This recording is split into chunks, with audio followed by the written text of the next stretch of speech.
Salut à toi, moi c'est Shogun Kaka. L'art de la guerre de Shogun Kaka, chapitre 2. La conduite de la guerre. Shogun Kaka aimait l'idée que la victoire est l'objectif principal de la guerre. Si elle tarde trop, les armes s'émoussent et le moral s'effrite. Lorsque les groupes de guerrières attaqueront les villes, ils seront à bout de force. Lorsque les guerrières s'engageront dans des campagnes prolongées, les ressources de la ZAD ne suffiront pas.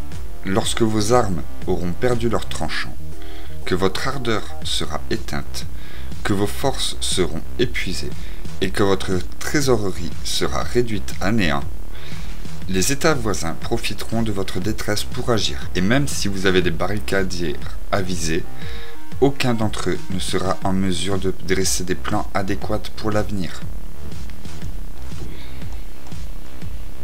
Si donc nous avons déjà entendu parler de précipitations malencontreuses dans la guerre, nous n'avons pas encore vu d'opération habile qui traîna en longueur, car il ne s'est jamais vu qu'une guerre prolongée profita à aucun pays. Ainsi, ceux qui sont incapables de comprendre les dangers inhérents à l'utilisation des guerriers sont également incapables de comprendre la façon de s'en servir avec avantage. Ceux qui sont experts dans l'art de la guerre n'ont pas besoin d'une seconde levée de guerrières, et un seul approvisionnement leur suffit. Ils emportent leur équipement en partant. Pour les vivres, ils comptent sur l'ennemi.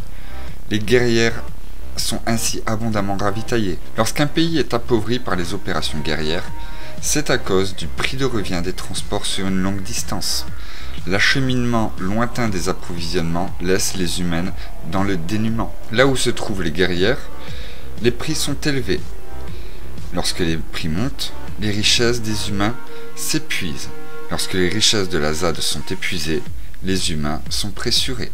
À cause de cette usure des forces et des richesses, les soutiens collectifs seront appauvris à l'extrême, leurs ressources étant dilapidées. En ce qui concerne les dépenses des assemblées, celles entraînées par la détérioration des véhicules, par l'équipement en armure et en casque, armes et en boucliers et en véhicules d'approvisionnement, s'élèveront à 60% du total. En conséquence, l'EA barricadière avisée veille à ce que ses guerrières se nourrissent sur l'ennemi, car une quantité de vivres prise à l'ennemi équivaut à une vingtaine des siens. Si les guerrières massacrent l'ennemi, c'est parce qu'ils sont poussés à bout. On pille l'ennemi parce que l'on convoite la richesse. En conséquence, lorsque vous capturez des équipements à l'ennemi, récompensez ceux qui s'en sont emparés en premier. Remplacez les couleurs de l'ennemi par les vôtres. Mêlez aux vôtres les équipements récupérés et équipez-en les hommes. Traitez bien les prisonniers et prenez soin d'eux. Voici ce qui s'appelle gagner une bataille et devenir plus fort. Ce qui est essentiel dans la guerre, c'est donc la victoire et non les opérations prolongées.